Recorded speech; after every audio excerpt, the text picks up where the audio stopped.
भारत के 3 वीर राजा जिन्हें मुगलों ने बड़े ही क्रूरता के साथ मार दिए। नंबर 1 पर मौजूद राजा तो मुगलों को हराकर दिल्ली पर राज किए थे और उन्हें सम्राट विक्रमादित्य की उपाधि भी मिली थी। दोस्तों, भारत की संस्कृति को तोड़ने वाले मुगल जिन्होंने भारत पर 300 सालों से भी ज्यादा समय तक राज किए और क्रूरता की सारी हदों को पार किया, उनका सामना करने के लिए कई ऐसे सूरवीर राजा पैदा हुए जिन्होंने मुगलों को कभी भी संपूर्ण भारत पर राज करने नहीं दिए। ऐसे बहुत से राजा थे जिनसे मुगल हमेशा खौफ खाते थे, लेकिन उन राजाओं का नामो निशान मिटाने के सपने भी देखते थे और इसीलिए जब उन राजाओं के साथ युद्ध हुआ तो उन्हें मुगलों ने धोखे से बड़ी ही क्रूरता के साथ मार डाला। आज की इस वीडियो में हम बात करेंगे भारत के उन 3 वीर राजाओं की जिन्होंने मुगल साम्राज्य के सामने कभी घुटने नहीं टेके, लेकिन मुगलों की क्रूरता ने उनके अंत को इतिहास का सबसे दर्दनाक पन्ना बना दिया।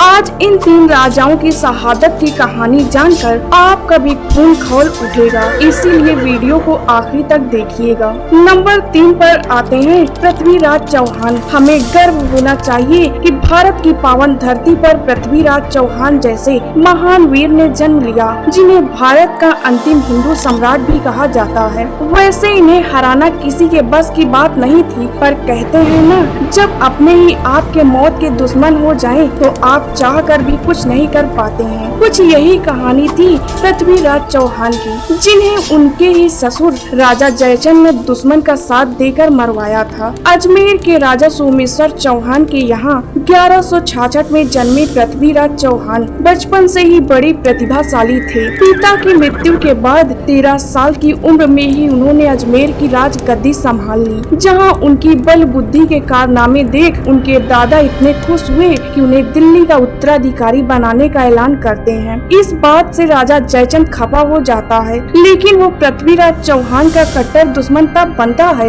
जब उनकी बेटी राजकुमारी संयोगिता को उनके स्वयंवर से पृथ्वीराज चौहान भगाकर ले जाते हैं, क्योंकि दोनों ही एक दूसरे से प्रेम करते थे। इसी बीच 1911 में एंट्री होती है मुस्लिम शासक सुल्तान मोहम्मद शहाबुद्दीन गौरी की, जिसने पृथ्वीराज चौहान को कई बार हराना चाहा, लेकिन उसको अपने मकसद में कभी सफलता नहीं मिल पाई। पृथ्वीराज चौहान ने युद्ध के मैदान में मोहम्मद गौरी को 17 बार हराए थे। इसके अलावा वो इतने दरिया दिल थे कि मोहम्मद गौरी को कई बार माफ करके छोड़ दिए थे और यही आगे चलकर उनकी मौत की वजह बना। कहते हैं कि 18वीं बार मोहम्मद गौरी ने जयचंद की मदद ली और युद्ध में पृथ्वीराज चौहान को हरा दिया। इसके बाद उन्हें बंदी बना लिया गया और अपने साथ अफगानिस्तान लेकर चला गया। पृथ्वीराज चौहान और उनके मित्र चंद्रबरदाई दोनों ही कैद में थे। जैसा कि हमने आपको बताया कि पृथ्वीराज 17 बार गौरी को हराए थे। इसी कारण से गौरी की नफरत और बदले की आग उसे और हैवान बना देती है, क्योंकि मोहम्मद गौरी ने क्रूरता की सारी हदें पार कर दी थी।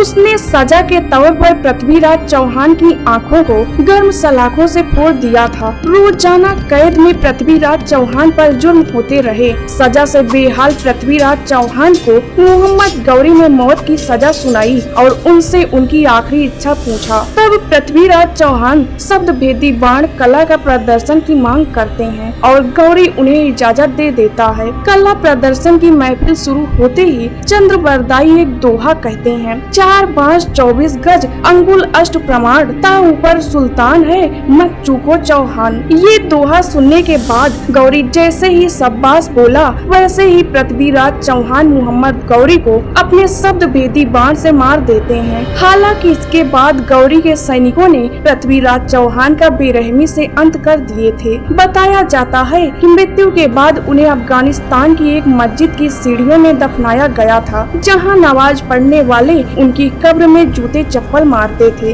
दोस्तों, अगर अपनों ने ही इनके साथ गद्दारी न की होती तो आज हमारा भारत कुछ अलग ही होता। नंबर 2 पर आते हैं छत्रपति संभाजी महाराज। दोस्तों, मराठा साम्राज्य की नींव रखने वाले छत्रपति शिवाजी महाराज के बड़े बेटे सूर्यवीर मराठा छत्रपति संभाजी महाराज, जिन्होंने मुगल साम्राज्य की नींव हिलाकर रख दिए थे। 14 मई सन 1657 ईस्वी पूर्व में जन्मे संभाजी महाराज, जिन्हें उनके ही अपनों ने धोखा दिया और मुगलों के हाथों पकड़े गए। 120 से भी ज्यादा युद्ध जीतने वाले संभाजी महाराज की मृत्यु मृत्यु को सबसे क्रूर मृत्यु के रूप में जाना जाता है। उन पर पापी औरंगजेब ने इतने जुल्म किए, लेकिन उन्होंने कभी भी उसके आगे घुटने नहीं टेके। दोस्तों, 1689 में संभाजी को मुगलों ने पकड़ लिया और फिर उन्हें इतनी यातनाएं दी कि इतिहास भी शर्मा जाए। मौत के रूप में मुगल क्रूर शासक औरंगजेब सामने था, लेकिन वो छत्रपति संभाजी महाराज का स्वाभिमान से बढ़कर अपनी छाती चौड़ी करके औरंगजेब के सामने डट कर खड़े रहे। वो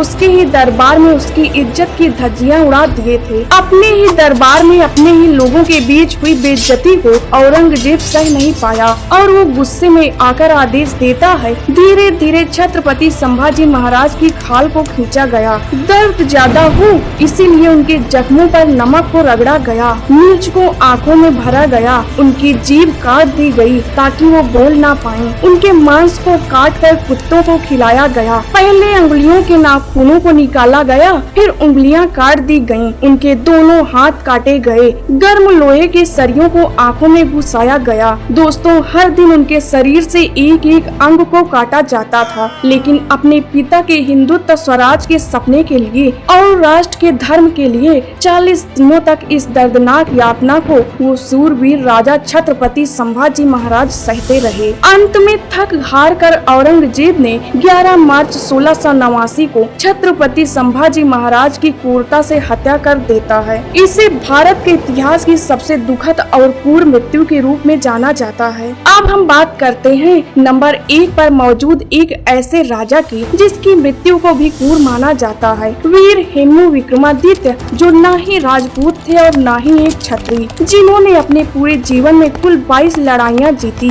जिसकी वजह से उन्हें मध्य युग के समुद्र गुप्त का खिताब मिला था। इसके साथ ही उन्हें भारत का नेपोलियन भी कहा गया। 1656 में पानीपत की लड़ाई में हेमू ने मुगलों की सेना को धूल चटा दिए थे और दिल्ली पर कब्जा करके सम्राट विक्रमादित्य की उपाधि लिए थे। कई युद्ध जीतने के बाद जब वो आखिरी युद्ध में गए, उन्हें बड़ी ही क्रूरता की मृत्यु प्राप्त हुई। हेमू चंद्र 1501 में हरियाणा में रेवड़ी के गांव कुतुम्बू में जन्मे। उनके परिवार में किराने का काम होता था और हेमू रेवाड़ी की गलियों में नमक बेचा करते थे। वो एक सूरवीर थे जिन्होंने शेर शाह सूरी के बेटे इस्लाम शाह का ध्यान अपनी तरफ खींचे और जल्द ही वो बादशाह के विश्वास पात्र बन गए। उन्होंने पहले खुफिया और डाक विभाग का प्रमुख बनकर काम किए। इसके बाद इस्लाम शाह को उनमें सैनिक गुण दिखाई दिए, जिसकी वजह से आदिल शाह के शासन काल में हेमू को वकीले आला यानी प्रधानमंत्री का पद दिया गया। जब आदिल शाह को पता चला कि हुमायूं ने वापस दिल्ली के सिंहासन पर कब्जा कर लिया है, तो उन्होंने हेमू को मुगलों को दिल्ली से बाहर निकालने की जिम्मेदारी सौंपी। 50,000 लोगों की अपनी सेना, 1000 हाथी और 51 तोप के साथ उन्होंने दिल्ली की तरफ रवाना हुए। मुगल का बाद में अपने फौज के साथ डेरा डालते हैं। अगले दिन उनकी और मुगलों के सेना के बीच भिड़ंत होती है। हेमू ने विजेता के रूप में दिल्ली में प्रवेश किया और अपने सर के ऊपर शाही छतरी लगाकर हिंदू राज्य की स्थापना की। लेकिन पानीपत का युद्ध अभी बाकी था, जिसमें अकबर के सेनापति द्वारा वीर हेमू विक्रमादित्य की क्रूरता से हत्या होने वाली थी। दोस्तों, जब मुगल सेना लाखों की सेना लेकर पानीपत पहुंचा, तो उसका इंतजार पहले ही वीर हेमू विक्रमादित्य कर रहे थे। उन्होंने हाथी पर सवार होकर युद्ध का ऐलान कर देते हैं, लेकिन दुर्भाग्य ये था कि वीर हेमू अपने सिर पर कोई कवच नहीं पहने थे। कहते हैं कि उन्होंने मुगलों की सेना पर चौतरफा हमला किया, लगभग उन्हें हरा ही दिए थे कि तभी मुगलों के लिए एक चमत्कार होता है। एक तीर हेमू विक्रमा के आंखों को भेदता हुआ उनके सर में घुस जाता है। इस दुर्घटना के बाद भी हेमू हिम्मत नहीं हारते। वो अपनी आंख से उस तीर को निकालकर आंख पर पट्टी बांधकर लड़ते रहते हैं, लेकिन खून ज्यादा बहने की वजह से वीर हेमू बेहोश हो जाते हैं। इसी का फायदा उठाकर कुली खान उन्हें मुगल काफिले के बीच ले गया, जहां उन्हें जंजीरों से बांधकर अकबर के सामने पेश किया गया। 14 साल का अकबर हंसते हुए अपनी जीत का जश्न मनाने लगता है और तभी अकबर के सेनापति बैराम खान ने पहले ही खून से लथपथ पड़े हेमू के दोनों हाथों को काट देता है। उसके बाद सबके सामने उसके सर को धड़ से अलग कर देता है। इसके बाद दिल्ली की सल्तनत अकबर की हुई, जहां उसने वीर हेमू विक्रमादित्य के कटे हुए सिर को पूरे राज्य में घुमाया और उसके बाद राजमहल के द्वार पर टांग दिया था, जिससे बाकी के सभी राजाओं के मन में अकबर के प्रति डर बैठ जाए। और आगे चलकर यही हुआ। अकबर के बाद मुगल पूरे भारतवर्ष में फैलने लगे। ऐसे और इंफॉर्मेटिव वीडियो देखने के लिए वीडियो को लाइक करके चैनल को सब्सक्राइब करें।